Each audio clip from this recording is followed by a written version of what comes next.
Dear chess fans, in this video we are going to see the game between world's #1 Magnus Carlsen playing with the white pieces against his successor, the reigning world champion Ding Liren from China. But Ding is for already a very long time not himself. He is struggling, and also in this event he just lost 3 games in a row. When that happens at the highest level, your opponents, they really smell blood. They really sense that there's a big opportunity to try to strike. And that's what Magnus is trying to do in this game as well. But what is happening in this game is something you would not expect at all. So make sure to watch the video till the very end. Some bizarre things are happening. What it is, you will find out later. For now, I would like to thank you all for helping me to support the channel to grow. For all your likes, all the subscriptions to the channel, and the PayPal donations. Thanks for all your support, guys. Really very much appreciated. Now it's time to see what happens in the game. Magnus opens with one knight f3, d5, g3, the Reti opening. So this was always considered to be a way to try to avoid a theoretical battle. Now it's one of the best ways for white trying to avoid really sharp forcing lines. And black of course has a lot of different setups available. But Ding is a very classical player. He has a very tight repertoire. And in a way he's also predictable. And therefore probably Magnus had decided to go for the specific line we get to see in this game. Knight f6, bishop g2, c5, castling kingside, e6, c4. So if white can play d4 very soon, then we do have a transposition to some sort of a Catalan. But black avoids it here by playing the move d4 himself, advancing in the center, grabbing space. And after the move e3, knight c6, pawn takes d4, c takes d4 and d3, we do have a very typical Benoni sort of structure with reversed colors. So that means that white does have an extra pawn on the c file, black has an extra pawn in the center, but it's the question whether black is really able to gain control over the center and try to advance the pawn later on. For now, black of course first has to think about how to complete this development. Play the move bishop d6, typical move. And here, interesting first juncture in the game, as white does have a lot of options, including moves like rook e1. Big question always is, how are you going to develop your knight to a3 and then to c2 or to d2? But then the bishop on c1 will be out of place, so a lot of players also start with bishop g5. It's all very interesting. Knight bd2 is less known, but also does make sense. Here you can see that the bishop on c1 is being restricted by the knight.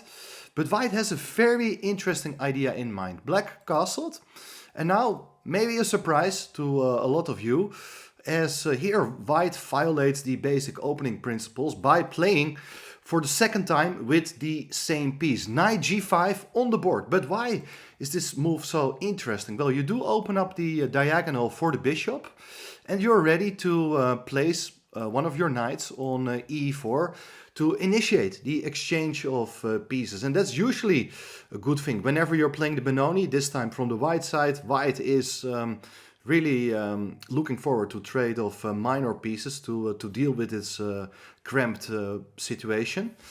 And this has rarely been played at the highest level. There was one other Grandmaster game of top Grandmaster game of Richard Rapport against Matthew Sadler, in which the move bishop d7 was played now. But here Ding decides to go back with the bishop to e7, so indirectly putting more pressure against the knight on g5. But now things are getting quite interesting, as white follows up here with f4. That's another idea, so that the f-pawn is coming forward, and hopefully at some point the rook is able to join the action on the king side. What should black do in the meantime? Look for some counterplay on the other side, because in the center it's clear now that white is trying to get the upper hand. The next couple of moves are quite logical for black. Rook b8. So first of all, you do get out of this diagonal. After queen e2, first you have to go for queen c7 to overprotect the knight, and then you're ready to play b5. So that is the sort of play black is aiming for. But now white is not gonna sit and wait. Played here the move g4. Also very interesting idea with two main ideas. Well, actually there's more. There are more ideas. Sometimes you want to go f5, but generally you don't really want to open the center. Another idea is to move the knight away and then get ready for a move like g5. And last but not least, the third rank has been cleared. So on a good day, maybe a rook lift is possible, as none of white's pawns are hindering the rook. But okay, now black goes for the move b5. That's why the rook is on b8, that's why the queen is on c7. White tries to keep the position closed with b3. And after pawn takes c4, well, you have to decide how to recapture. Well, taking with the knight would be interesting move, so that you can go bishop d2 and rook ae1.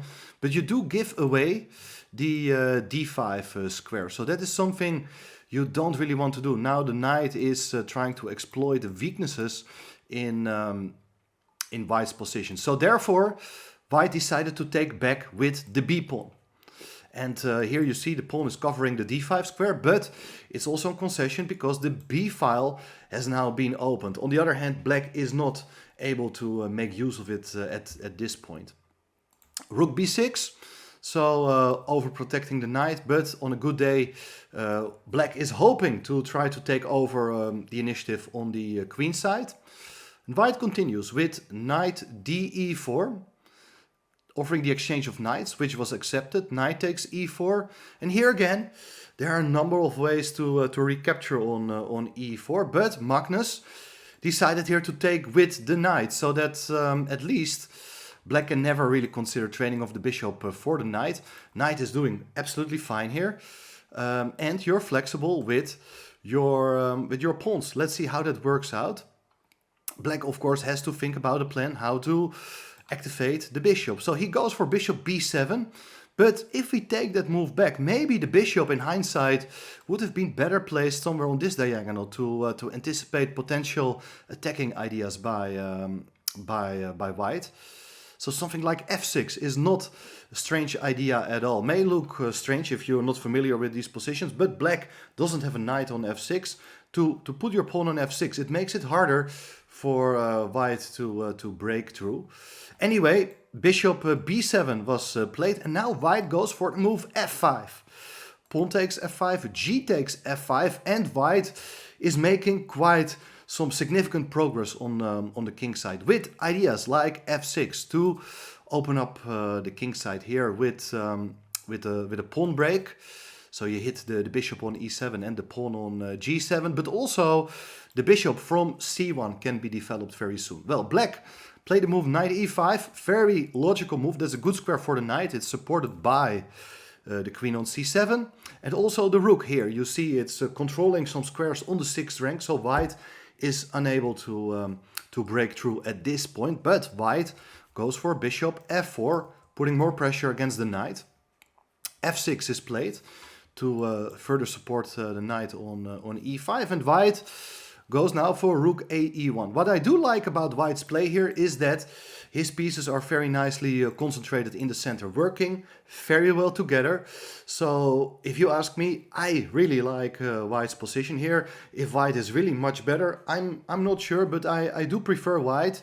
On the other hand, you may say that the pawn on f5 can also become a liability, but how should black attack it? That's not obvious at all. But here we come to an interesting point that also black needs to think about how to do something here. And basically his next move really comes as a surprise to me. As here Ding decides to trade off his bishop for the knight on e4. I understand the knight on e4 is a good piece, but giving up your light squared bishop, that is a very serious concession. But the idea here is that after taking back with the queen, he can now put the bishop on d6, further supporting the knight on e5.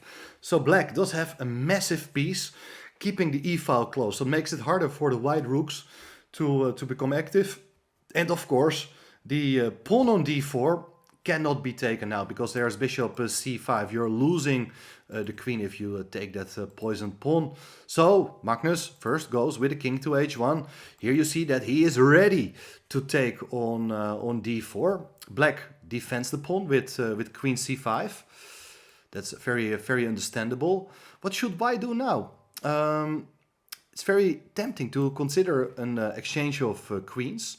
But at the end of the day, maybe your pawn on d3 becomes more loose. So I don't think white is really interested in trading off queens here at all. Magnus went for bishop g3. I really like that idea. So you're making some space for some of your other pieces to use the fourth rank. But also after an active move like rook b2, I'm pretty sure that Magnus had been contemplating the move bishop f2, hitting the weakness on d4 one more time. And here you can see that that pawn is very difficult to defend. So instead of rook b2, rook d8 was played, indirectly defending the pawn. And if you attack it now, you can just move your bishop away. But white goes queen e2 here first to guard the second rank, preventing black from activating his rook on the b file.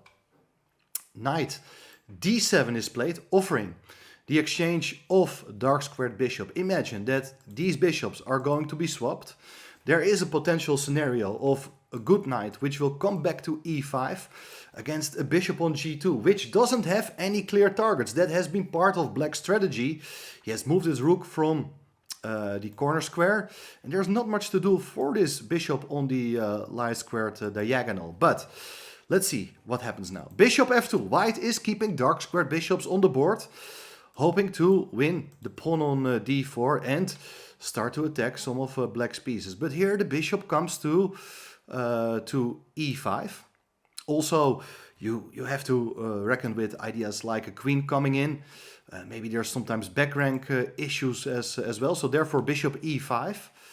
The bishop comes into d5 with check. Now you see that even though the bishop cannot really win material, it can hit the black king. And therefore I was never a fan of, if we go back to that moment where black just gave up voluntarily that light squared bishop on b7. I think that's actually very good defender, and white's bishop in the game becomes actually quite a dangerous attacking piece. So here the king is in check.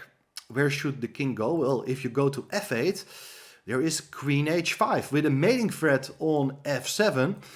And even if you can defend it, there's also a pawn on h7, which is now unprotected. So let's take it back. King h8 is the only move. Here, very interesting moment is how should white further try to improve his own chances on the king side. Well, Magnus played very interesting move, queen h5. He is looking for the black king. But it should be pointed out that probably bringing first your rook to g1 is even stronger. Let me try to explain why this is such a good move. Because white is about to play the move queen g4 with a huge threat against the pawn on g7. That pawn is very difficult to defend only with your queen.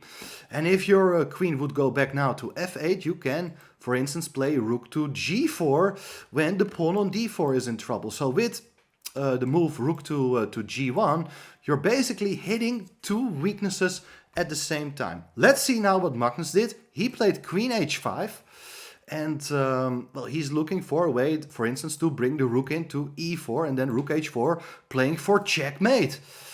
What can black do? Well, black can still play a lot of interesting moves. I do like rook b2, so that in case of rook e4, you can still play h6 and everything seems to be under control, while at the same time black is also looking for his own chances on the second rank.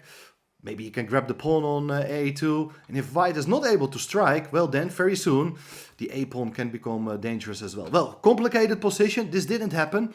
Ding instead played here the move queen to f8.